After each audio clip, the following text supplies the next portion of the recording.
do you have there? Evangelion. Neon Genesis Evangelion. Wow.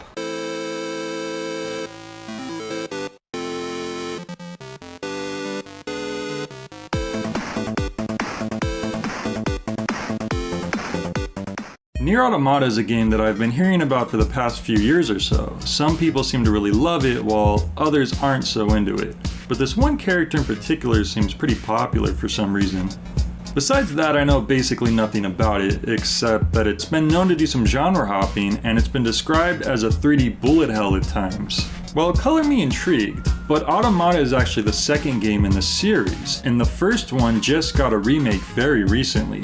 So I was thinking, why don't we check out the original game first? Apparently this one's even more divisive than the sequel. This'll be interesting. Now, Nier Replicant is a very involved, narrative-driven game, and although my main reviews often try to tackle games from start to finish, I don't want to go over every single aspect of the story. So instead, I'm just going to focus on the parts that are necessary for the main points I want to discuss. Let's go ahead and get started. Here we go, Nier Replicant version 1.2247, and so on. Why is it called that specifically? Well, interestingly enough, the original game actually came in two versions, Nier Replicant and Nier Gestalt. The only true difference being that the main character is either a young teenager or an older manly man, often referred to as brother or father Nier respectively, in reference to the relationship with Yona, another major character. Supposedly this was done to better appeal to US audiences at the time, although Japan actually had both versions available. I wonder why they couldn't just let you choose between the two versions of the character in a single version of the game. Anyway, the remake is based on the version where you play as the young lad brother Nier, and this still doesn't explain why it has this long, abstruse subtitle. Well, the creator himself said not to worry about it, so let's move on. The game opens in what seems to be a modern setting, if not a desolate one. Our main character Brother Nier and his sickly sister Yona are taking shelter in an abandoned building, hiding away from these shadowy figures called shades. One thing I find funny is how the cutscenes sorta go for this lettered box cinematic look, but they don't commit entirely to it, leaving the boxes transparent so that what you see on the screen is technically still a standard 16:9 ratio. It's almost like they wanted to have their cake and eat it too. They drop into the gameplay quickly as Brother Nier defends his sister from a sudden onslaught of shades. You're able to use light and heavy attacks with your weapon, but throughout the fight you also have an ever-increasing collection of magic attacks granted to you by this magic book. You quickly keep gaining more and more powerful abilities to fight off the army, finishing off with a neat boss fight. I gotta say, this gives you a hearty sampler of what the game has to offer, showing you all of these cool abilities right off the bat. After this, we get a cutscene where Yona is unfortunately afflicted by something after attempting to use another book to help fight the shades, despite her brother's warnings. He yells fruitlessly to the empty void for help, and then there's a small time jump. Yeah, just 1,412 years later. This is where the main story begins proper, with seemingly the same brother and sister, but in a very different world and time period. They do have a similar situation going on though. Yona's infected with a possibly incurable ailment called the Black Scrawl, and the village that her and her brother live in is often under attack by those same shades from before. Well, with that setup out of the way, I think we can hit the main talking points I have for the game head on. On a surface level, the game feels like any old fantasy action RPG. You traverse the map looking to complete a main objective, in this case finding special items that may help you save your sister, and in between you're free to just explore the world and do side missions for the various NPCs around you. These might set you off to hunt animals in a field, fetch ingredients for a meal your sister wants to cook for you. I was thinking about trying to make stew for you. Even deliver an extremely fragile package to the other side of the map. Yeah, I wasn't a big fan of that one, especially since it's one of the very first side missions the game introduces you with. To clarify, you can't roll, fall from too high a distance, or even get hit a single time, or the package you're delivering will break. And the place you're sent to deliver it is infested with enemies at the time. Kinda feels like they're trolling the player here. The base gameplay feels like your average hack and slash, but the magic abilities add more variety to your attacks, and not every enemy is going to attack you in the same way. Occasionally, enemies will spit out waves of deadly orbs that you have to avoid. That's where the 3D bullet hell part comes in. Luckily, you're equipped with a double jump, an air dash, and a roll with some invincibility frames to help you navigate the sea of death balls. I found that this added a fun dynamic to the battles, especially during the boss fights. Of course, Brother Nier isn't on his own during his adventure, he also meets a few allies along the way. Grimoire of Ice is a pompous, verbose, but powerful book who grants Brother Nier the magical abilities that he uses throughout the game. Why, you insolent crone! How dare you address me like some common paperback! Kaine is a crude young warrior who often trades time between coldly avoiding social situations and shouting expletives without restraint. You're going to stop talking now. And then I'm going to slowly walk over to you, cram my hand inside your goddamn bitch-ass chest, and pull out your fucking heart! And Emil is a gentle young boy and the sole inhabitant of what seemed to be a haunted mansion, who also happens to be burdened with the ability to turn anyone he looks at into stone. Don't worry though, he wears a blindfold. All of these characters are interesting enough on their own, but as we spend more time with them and we're able to dive deeper into their individual backstories, we start to grow more attached and gain sympathy for each of them. It's certainly a party worth caring about, and that's definitely something you want in a game. A true warrior would fight. They would give all in the service of their friends. Friends? That's right.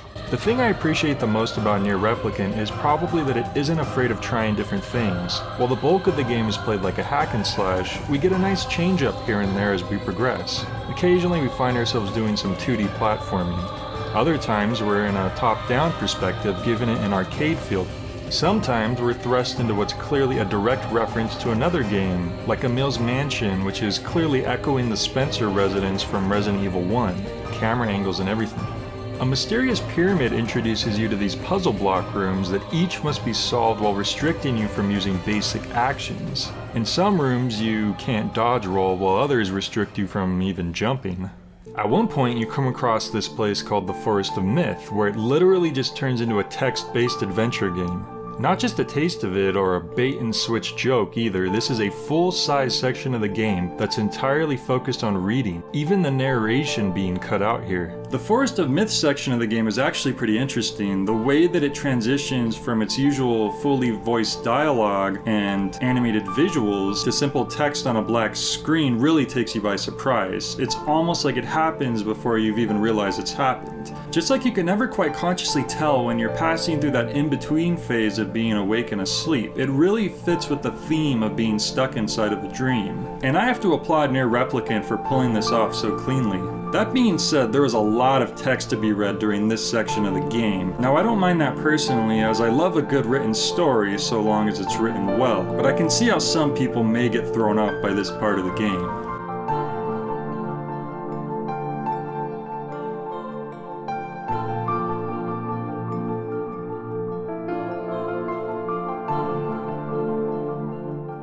I'm really conflicted when it comes to the music in the game. It has some very beautiful and emotionally driven tracks. There are really powerful songs that evoke some strong feelings while hearing them. So what's my problem here? Really the only problem I have is the way these tracks are used, or overused to put it more specifically. These songs are so grand that they really have the potential to raise an epic boss fight or a really dramatic scene in the game to an even higher level. Unfortunately, they aren't always saved for these moments, often hearing these scores during pretty mild parts of the game, like when you're just grinding through basic enemies. I feel like if they had saved these songs for more significant points in the game, then they would have had a much stronger impact overall when you finally do hear them. Though I can understand if maybe they didn't have the budget to create some lower key tracks and wanted to make sure they got the hard hitting stuff in there. A suggestion I might have is to take those epic songs and strip some of their parts away for less important game sections, so it doesn't reveal its full hand right away. The vocal parts of the music especially serve to push the songs over the edge, I think, so even just having them be instrumental instead would help here. Heck, the fact you're hearing the same song but at a grander scale during big moments might even make this idea better, taking what you've grown familiar with and escalating it to fit the occasion.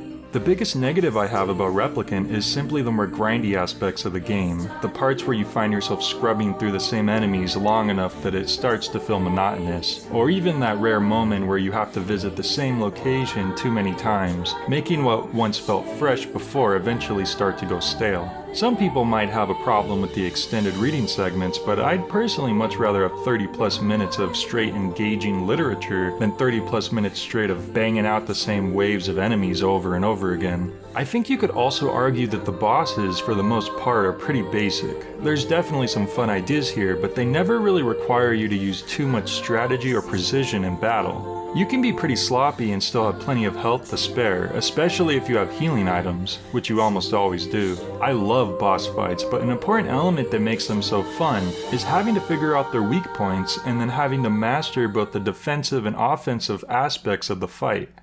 They go pretty easy on you here. Aside from that, minor complaints include little rough patches that you'll come across in the game here and there. Sometimes you'll go to pick up an item and it says you can't carry any more of whatever it is, but then the item vanishes without telling you what it was. Another thing that's actually more funny than annoying is that you might start multiple side quests while in a town without necessarily intending to do any of them. And then later as you're leaving, Kaine or one of your other partners will randomly start talking about one of those things you initiated half an hour ago as if it were just given to you at that exact moment. This makes for some humorous out of left field statements since you've probably completely forgotten about that one specific thing they decided to randomly bring up now. We'll be fine. We just need to go slow and take it easy. What task? I'm a creature of phenomenal talents, but those are two that escape me. Not gonna let Kaine handle it. Indeed. Yep, fucking yep. Get moving already. I think they just had a delayed response to me taking the fragile package quest, even though I broke it instantly on purpose so I didn't have to worry about it. That's about all I could safely get into without going too deep into spoiler territory. The story can go from heartfelt to dark to sometimes a bit too silly and on the nose in some cases. You took everything from me!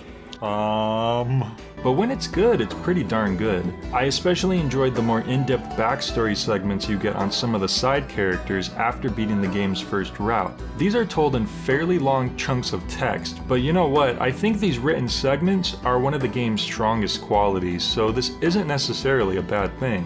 In conclusion, I found Nier Replicant to be an enjoyable experience, and even more importantly, a unique one. Enough so that I think it overrides the less refined or more tedious parts of the game.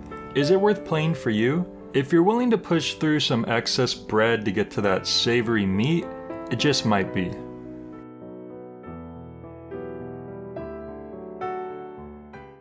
Well, overall, Nier Replicant may have had some rough patches, but it was a pretty unique gaming experience overall. I wonder if Nier Automata ironed out some of those problems I mentioned.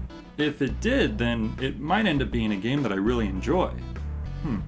Well, that's it for this review. I'm going to try my best to make sure that the next one doesn't take quite this long to come out. Thanks for watching, everybody. Until next time.